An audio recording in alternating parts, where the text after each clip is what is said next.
Written by AI. Cascadia of Sovereign Persons. Ghost Liberties Post-Authoritarian Constitutional Republic. Abstract. Ghost Liberties Project 2028. The Cascadian Plan represents one of the most intellectually ambitious experiments in constitutional rebirth in the 21st century. It seeks to replace the decaying structure of centralized, corporatized, partisan government with a living republic of sovereign persons, each endowed with inherent natural rights and the capacity to govern themselves. Based on the new Declaration of Independence and the draft Constitution of Cascadia and sovereign persons, the plan redefines legitimacy through the twin doctrines of just authority and aquam ex putius venenoso, or the water of the poisoned well. Together, these doctrines establish that all government must operate under the will of the people, and that any violation of that principle immediately voids the state's authority and all derivative acts flowing from that illegality. Cascadia, as envisioned by Ghost Liberty, fuses classical republicanism, Enlightenment natural rights, and post-digital transparency into a coherent new political form, a libertarian progressive constitutional republic capable of resisting every manifestation of tyranny, whether populist, bureaucratic, or technocratic. Introduction. The post-authoritarian context. The 21st century has seen the hollowing out of constitutional governance across much of the Western world. Populism and technocracy now dance as twin shadows of the same decaying order. Donald Trump's authoritarian populism, Joe Biden's bureaucratic paternalism, and the dynastic corruption of the Bush, Clinton, and Obama families all represent variations of the same disease, the substitution of personality and party for the sovereignty of persons. The American experiment, conceived as a republic of laws and liberty, has devolved into a managerial empire of regulation and rhetoric. Ghost Liberties Project 2028 offers a radical remedy, the reconstitution of sovereignty at its natural source. Cascadia is not secession for its own sake. It is secession from corruption, coercion, and decay. It proposes a system where government is an instrument of coordination, not domination, a servant, not a master. Every principle in the Cascadian Constitution reflects this conviction, that power must flow upward from persons, not downward from offices. In the words of the new Declaration of Independence, when government becomes the author of injury, the people become the authors of justice. 2. The doctrine of just authority. At the heart of Cascadia's constitutional architecture lies the doctrine of just authority. It is expressed unambiguously in Ghost Liberty's text. Just authority shall mean a government operating under the will of the people, and in times or circumstances where the government is repugnant to this end, just authority shall rest solely upon the people themselves, in strong consensus, as far as either is within any one or any other aggregation of their individual natural rights. This is not poetic idealism, it is legal precision. Authority, under this doctrine, is conditional and revocable. Government is legitimate only so long as it operates within the will of the people and in harmony with their rights. Once it acts against that will or infringes upon those rights, legitimacy reverts to the governed. Power returns to the individual by right, not rebellion. The people do not overthrow the state, they repossess it. This principle reframes sovereignty as a living continuum rather than a static grant. It encodes within the Constitution the same revolutionary energy that animated Jefferson's Declaration, but with legal formality and procedural safeguards. Just authority transforms revolution from a violent event into a lawful equilibrium. It ensures that power can never escape its moral origin. 3.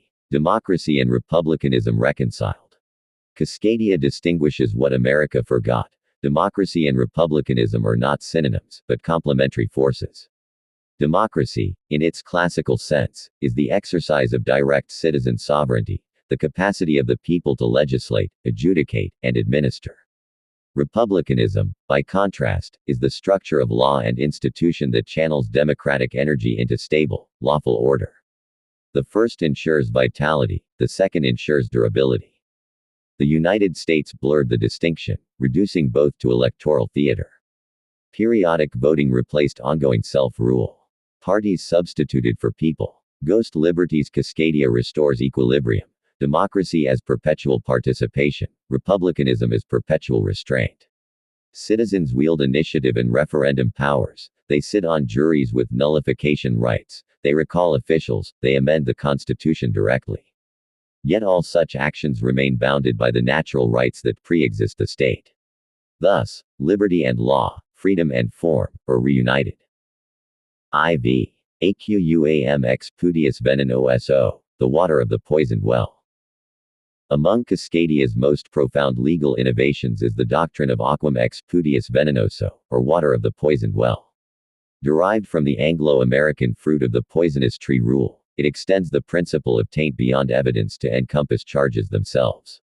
The Constitution states, charges derived from a victim's response to an originally illegal action of, on behalf of, or benefiting, law enforcement, or by wrongful accusation, water, are non-binding to the defendant and are to be immediately dropped, because they would not have otherwise occurred, and only happened in reaction to the original false charge or violation of rights, which was tainted by the illegality, the poisoned well.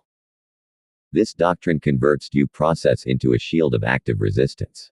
If law enforcement violates a person's rights, any subsequent reaction by that person, no matter how forceful, cannot be criminalized. For example, if an officer unlawfully enters a home without a warrant and the occupant defends themselves, any charge of assault on a public officer is void. The initial violation poisons all that follows. Legality cannot be harvested from illegality.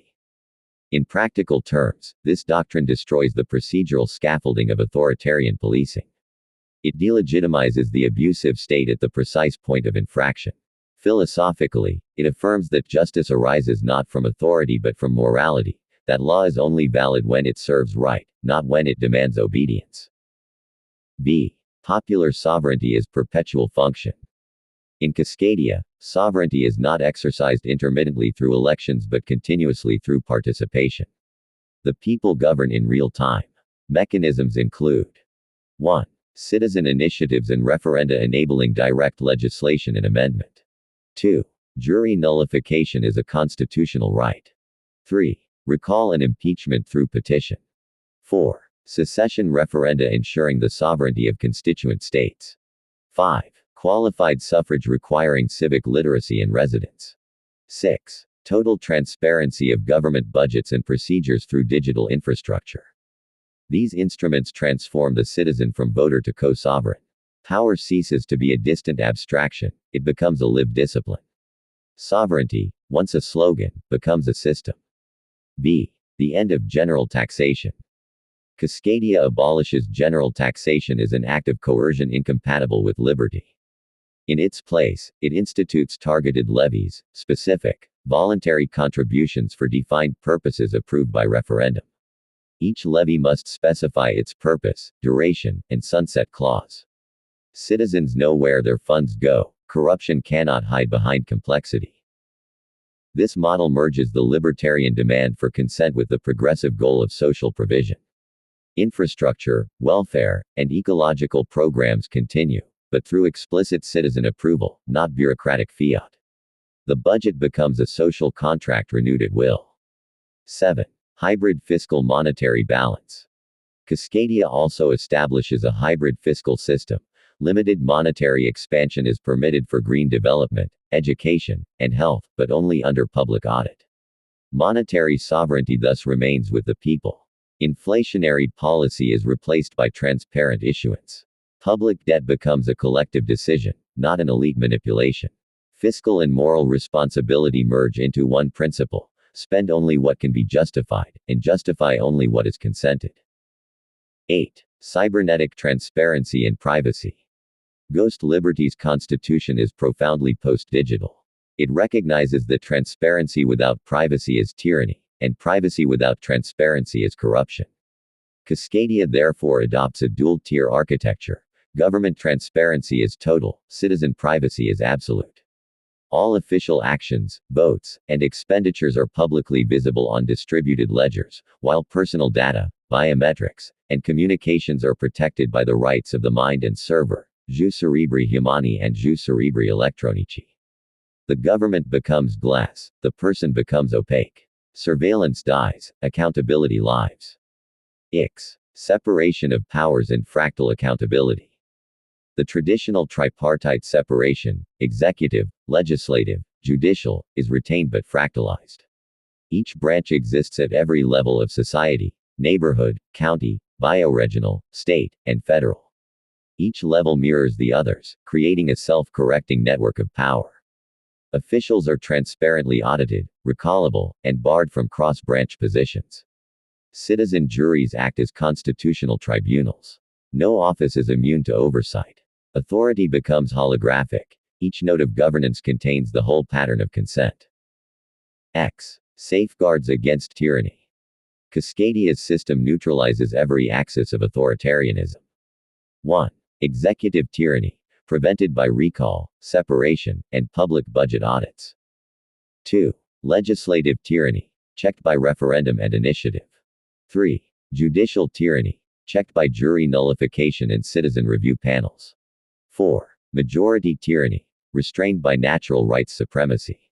5. Minority or elite tyranny, exposed by transparency and fiscal consent. 6. Factional tyranny, disarmed by decentralization and secession rights. Tyranny becomes structurally impossible because power is never allowed to concentrate. The system is built to dissolve despotism as water dissolves salt. 11. Environmental and social justice through liberty. Cascadia unites liberty and justice by turning both into acts of voluntary virtue. Environmental protection and social welfare are treated as rights derived from natural law. Citizens may approve targeted levies for healthcare, housing, education, or conservation. The moral foundation is simple. If liberty is sacred, so is the life it sustains.